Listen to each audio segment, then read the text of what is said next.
A história de Deodoro da Fonseca.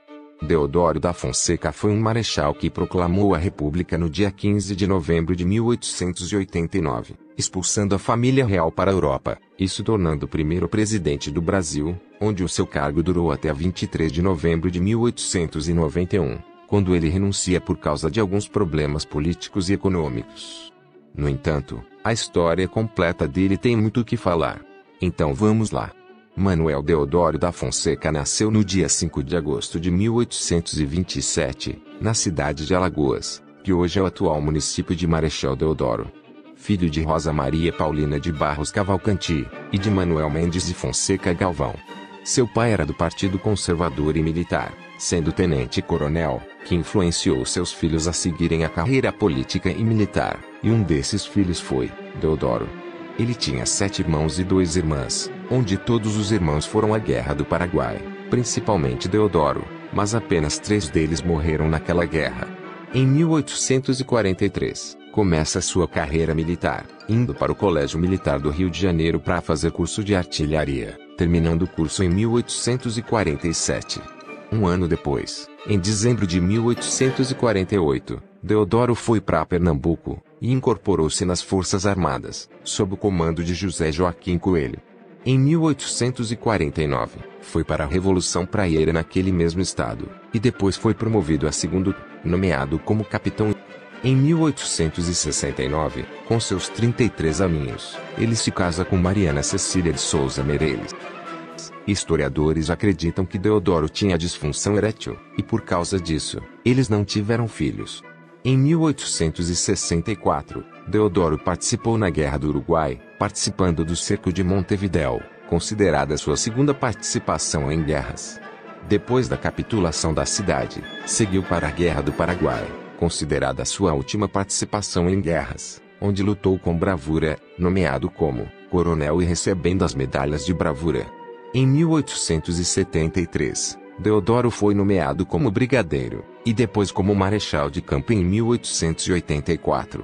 Bem, agora chegamos num período da história do Brasil que foi importante para a proclamação da República, que foram os ideias republicanos.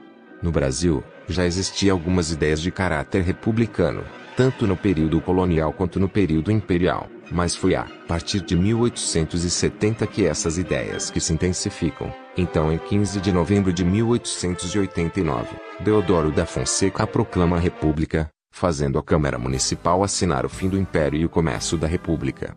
Agora começamos o governo de Deodoro da Fonseca. As suas primeiras medidas foi a criação do primeiro Ministério da República, e a criação da Assembleia Constituinte, que foi responsável pela criação da primeira Constituição em 1891.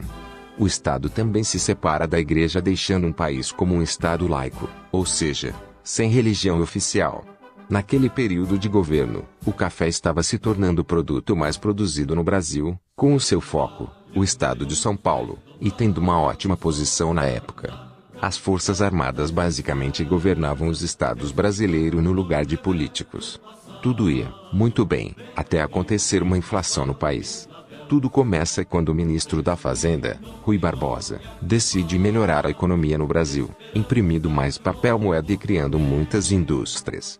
Essas medidas implantadas pelo menos gerou uma grande inflação no país conhecida como encilhamento. Esta inflação foi o estopim para que Deodoro renunciasse. Em 24 de fevereiro de 1891, foi criada a Constituição de 1891, inspirada no liberalismo norte-americano, e, como já dito, foi criada pela Assembleia Constituinte. A Constituição mudou umas coisinhas no país.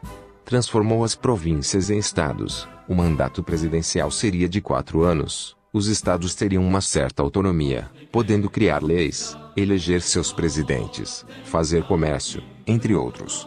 A Constituição também diz que o presidente será eleito por votação, sem a participação de analfabetos. Também foi aprovado o casamento civil, atestado de óbito, registro de nascimento, e em 26 de fevereiro de 1891, Deodoro da Fonseca é eleito presidente da República pelo Congresso Nacional, tendo como vice-presidente o Marechal Floriano. Nos meses finais de seu mandato, Deodoro sofreu com instabilidade política por causa de seu autoritarismo que ele mesmo instalou, Tanto que em 3 de novembro do mesmo ano, Deodoro dissolve o parlamento, promovendo novas eleições e corrigindo algumas coisas na Constituição de 1891. Líderes dos estados de São Paulo, Rio de Janeiro, Pará e Pernambuco, junto com a Marinha e o Exército, já estavam tendo planos de acabar de uma vez por todas com o Deodoro. O presidente queria dissolver o Congresso, mas foi avisado pelos militares para não fazer isso, e seguisse em frente. A Marinha iria bombardear a cidade do Rio de Janeiro. Com esses problemas políticos e econômicos, e com sua saúde fragilizada, Deodoro renuncia do cargo em 23 de novembro de 1891, sem sequer completar um ano de mandato. Quando ele renuncia, o seu vice, Floriano Peixoto, toma posse. Os governos entre Deodoro e Floriano Peixoto ficou conhecido como República da Espada, que começa desde a proclamação da República até a posse de Prudente de Moraes.